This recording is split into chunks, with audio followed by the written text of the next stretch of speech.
Sir मुझे ये बताइए कि आजकल तो हर किसी के साथ इंडिया की जो है वो टेंशन चल रही है, चाहे वो चाइना हो या नेपाल हो। पहले तो हमें कहा जाता था, हम बड़े एम्बैरेस हो जाते थे कि पाकिस्तान में कहते थे जी आपका अफगानिस्तान के साथ भी झगड़ा है, आपका इंडिया के साथ भी झगड़ा, हर बॉर्डर से आप लड़ रहे हैं।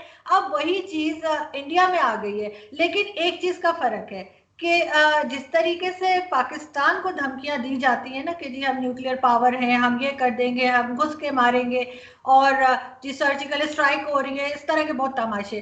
तो यहाँ से भी यही कहा जाता है, वहां से भी यही कहा जाता है। चाइना के साथ वैसा नहीं है। चाइना के साथ क्यों इतना सिविलाइज्ड वे में एक झगड़ा चल रहा है, और कोई न्यूक्लियर पावर होने की बात नहीं कर रहा, कोई घुस के मारने की बात नहीं कर रहा, ऐसा क्यों है?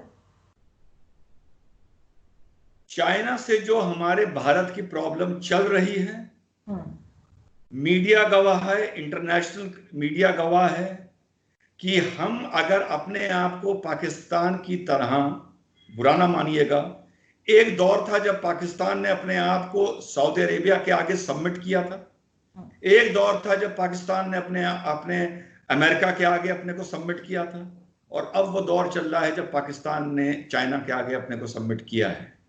मुझे आप हिंदुस्तान का एक वो दौर बताइए जब हमने एज अ नेशन अपने आप को किसी भी नेशन के आगे सबमिट किया हो। हम हमेशा नॉन अलाइंड मूवमेंट के सदर रहे, नॉन अलाइंड मूवमेंट को भारत ने जिंदा रखा, और आज की तारीख में भी अगर चाइना ये सोच के हमारे जो एक हमारी एलएसी है, उनकी एलएसी है, बीच के कुछ पोर्शन डिस्प्यूटेड कहलाते हैं, जो एक परसीव्ड एलएसी है जिसको हम अपना बोलते हैं, चाइना अपना बोलता है। जब चाइना उसी डिस्प्यूटेड टेरिटरी में घुसा, क्या हमने जवाब दिया? क्या हमने उनके लड़ाके हलाक किए? क्या हमारे लड़ाके हलाक हुए, शहीद हुए? हम लड़े, हम पीछे नहीं हटे, और ना हम अभी तक हटे हैं। और नरेंद्र मोदी जी का आपने जो लद्दाख में उन्होंने जो भाषण दिया था, आपने वो भाषण सुना होगा। किस तरफ से वो आपको ऐसा लग रहा था? अगर लग रहा था तो आप वो बाइट इस वीडियो में जरूर डालिएगा। कहां से आपको ऐसा लग रहा था कि नरेंद्र मोदी हैरान, परेशान, डरे हुए, कॉम्प्रोमाइजिंग एटीट्यूड में थे? हाँ, मैं इतना मानता हूं कि जब एक डिस्प्यूटेड एरिया में एक कंट्री घुस आया है तो पुराना स्टेटस को मेंटेन करना मुश्किल होगा। हमने चाइना को बार बार दी है, कल हमारे defence minister mister Rajnath Singh ने दी है कि हम 1 इंच जमीन भी तुम्हें देंगे, नहीं देंगे। हमने एप्स में उनको काउंटर किया, हमने इकोनॉमिक उनका ब्लॉकेड लगाया, खुले हमने एग्रीमेंट और कॉन्ट्रैक्ट कैंसिल किए at the cost of going to international courts and international mediation. हमने पूरे रिस्क लिए हैं। हम चाइना से भी उतना ही लड़ने को तैयार हैं जितना हम पाकिस्तान से लड़ने को तैयार हैं, और खुदा नखास्ता हम अमेरिका से भी उतना ही लड़ने को तैयार हैं। और तीसरी बात कि हम पाकिस्तान को घुस के मारेंगे, न्यूक्लियर पावर है। मैं एज एन इंडियन मुस्लिम या एज एन इंडियन फर्स्ट मैं ये कहता हूं, ये गैर जिम्मेदाराना बात है। जंग की बात दो मुल्कों में नहीं होनी चाहिए, और जो भी ये बात बोलता है कभी भी मैं उससे एग्री नहीं करता कि हम पाकिस्तान को घुस के मारेंगे, 4 टुकड़े कर देंगे। This is not the language. ज्यादा से ज्यादा अगर आपकी पड़ोसी मुल्क से नहीं आपका कंपैटिबिलिटी है, आप उसके साथ डिप्लोमेटिक रिलेशन खत्म कर दीजिए, ट्रेड रिलेशन खत्म कर दीजिए, ट्रैवलिंग कल्चरल रिलेशन खत्म कर दीजिए, लेकिन वॉर की बात नहीं करनी चाहिए। चाहे कोई इंडिया से करे वो गलत है, जो पाकिस्तान से करे वो भी गलत है। बिल्कुल ठीक। लेकिन सर आपको नहीं लगता कि ये जो टेंशन रहती है हर वक्त बॉर्डर पे रहती है, पाकिस्तान की भी रहती है और इंडिया की भी रहती है, इनकी जो जो गवर्नमेंट्स हैं, मैं दोनों को कह रही हूँ, पाकिस्तानी गवर्नमेंट और इंडियन गवर्नमेंट, ये पूरे वक्त हमें ये बताते हैं कि हमें भारत से खतरा है, भारत में कहा जाता है जी पाकिस्तान ये कर रहा है, लेकिन उस सारी चीजों में जो मेन चीज जिसके लिए गवर्नमेंट्स आई होती हैं, जिसके लिए इनको वोट पड़े होते हैं कि ये लोगों की एजुकेशन पे काम करें, ये लोगों की हेल्थ पे काम करें, ये लोगों को आगे लेके जाएं। हमारे दोनों कंट्रीज में आपको पता है कि लोग बहुत ज्यादा ऐसे हैं जो बहुत बुरी हालत में रहते हैं, सड़क तक पे लोग सो रहे होते हैं। तो उसके ऊपर काम करने के बजाय सारा जो हम लोगों का ध्यान है, जो सारी इंपॉर्टेंस हम देते हैं, वो एक दूसरे से लड़ने में देते हैं।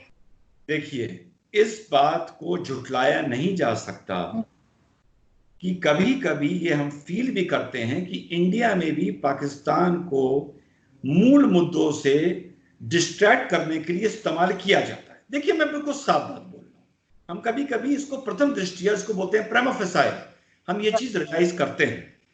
लेकिन अगर आपको पाकिस्तान में ये बताया जाता है कि भाई हमको हिंदुस्तान से खतरा है, तो आपको एज अ नेशन बताया जाता है, इंडिया को एज अ नेशन इंट्रोड्यूस किया जाता है कि हमें भारत से खतरा है। यहां पर कोई भी इंडियन ये नहीं मानता कि हमें पाकिस्तान से खतरा है as a nation. But Pakistan के जो तथाकथित so called non state actors हैं, पाकिस्तान की जो कभी कभी आर्मी का विजन होता है, जो आईएसआई का विजन होता है, उसके टेररिज्म से, और वो जो इंडिया को प्रॉक्सी वॉर में डिस्टेबलाइज करने की बात करते हैं, वो हम लोग रियलाइज करते हैं कि उससे भारत को खतरा है। और ये खतरा पूरा बेबुनियादी भी नहीं है, नाजायज भी नहीं है, इसमें कोई बेमानी भी नहीं है। फैक्ट है कि जहां आपने पहले जिक्र किया कि खालिस्तान का लॉन्चिंग पैड क्या बना, पाकिस्तान। कश्मीर का लॉन्चिंग पैड क्या बना, पाकिस्तान। अब अगर बात आती है, जो आपने अभी चाइना का जिक्र किया, बहुत अच्छा हुआ जो आपने चाइना का जिक्र किया। आज की तारीख में चलिए मैं मान लेता हूं कि चाइना से हमारे रिश्ते बहुत खराब हैं, बिजनेस एग्रीमेंट्स टूट रहे हैं, कॉन्ट्रैक्ट टूट रहे हैं, ऐप टूट रहे हैं, चाइनीज प्रोडक्ट जलाए जा रहे हैं, हमारे लड़ाके, हमारे फौजी शहीद हो रहे हैं बॉर्डर पर, सब चीज मान ली। पर क्या इंडियन मीडिया ने, आपने अभी तक पिछले 3 महीने में ये सुना कि चाइना इंडिया में टेररिज्म प्रॉब्लम क्रिएट कर रहा है, इंडिया में टेररिस्ट को आर्म कर रहा है, इंडिया में किसी कम्युनिटी को बलगला रहा है? नहीं सुना, क्योंकि ये हकीकत है ही नहीं, क्योंकि चाइना ये कर ही नहीं रहा है। तो जब हम, इसका मतलब हम आंख बंद करके किसी पर उंगली नहीं उठा देते। अगर हमें उंगली उठानी होती तो आज हम चाइना पे उंगली उठा रहे होते कि ये इंडिया को प्रॉक्सी वॉर कर रहा है, टेरर को आर्म कर रहा है, कश्मीरी टेररिस्ट सेपरेटिस्ट को ये आर्म कर रहा है, उनको फंड कर रहा है। किसी ने बोला? नहीं बोला। हमारी गवर्नमेंट इसी से स्टैब्लिश होता है कि झूठ नहीं बोलती। वो स्पेसिफिकली पाकिस्तान का नाम क्यों लेती है, वो बांग्लादेश का नाम क्यों नहीं लेती, वो अफगानिस्तान का नाम क्यों नहीं लेती, वो अलग अलग मुस्लिम नेशंस का नाम क्यों नहीं लेती, वो चाइना का नाम क्यों नहीं लेती? Why we name Pakistan? You should think over it. Sir, उसकी एक वजह ये भी तो हो सकती है कि अभी तक इतने सालों के बाद भी इंडिया ने एक्सेप्ट नहीं किया है पाकिस्तान को एज अ इंडिपेंडेंट कंट्री। ये बात भी तो हो सकती है, पाकिस्तान की हर चीज में प्रॉब्लम है। देखिए, पाकिस्तान को तो भारत ने 1947 में ही एक्सेप्ट कर लिया था, 14 अगस्त को। ये आप कैसे कह रहे हैं कि पाकिस्तान को हमने एक्सेप्ट नहीं किया? जब हमारे वहां डिप्लोमेटिक रिलेशन शुरू हुए तब एक्सेप्ट कर लिया था। मैंने आपको बताया कि शुरू में हालात बेहतर थे, क्योंकि पाकिस्तान में भी एकदम से एक प्रोग्रेस का दौर आया था 1955 के बाद, इसको नहीं दोहराया जा सकता। लेकिन धीरे धीरे, जैसा मैंने पहले भी बात बता चुका हूं कि जब अफगानिस्तान में सोवियत इन्वेजन हुआ, जनरल जिया को अपनी कुर्सी बचा के रखनी थी, वो पाकिस्तान को एक डेवलपिंग मॉडर्न सोसाइटी से वहाबी सोसाइटी की तरफ मोड़ के ले गए अपनी कुर्सी बचाने के लिए। ये जनरल जिया की वजह से है।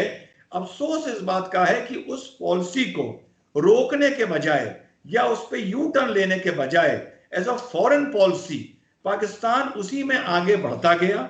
और आज वो एक ऐसे हालात हैं जब एक आम पढ़ा लिखा पाकिस्तानी भी अपने मुल्क के हालातों से खुश नहीं है, जितना वहां आर्मी का इंटरफेरेंस आपकी पॉलिटिक्स में है। एक आम पाकिस्तानी, बहुत अच्छी बात है, ही हैज, ये एक आम पाकिस्तानी की ड्यूटी है कि वो अपनी आर्मी की रिस्पेक्ट करे। मैं यहां पर पाकिस्तानी आर्मी का कोई मजाक उड़ाने या उन पे उंगली उठाने के लिए नहीं बैठा हूं, लेकिन एक डेमोक्रेटिक नेशन में जितना आर्मी का इंटरफेरेंस होना चाहिए उतना पाकिस्तान में उसकी जरूरत से बहुत ज्यादा है।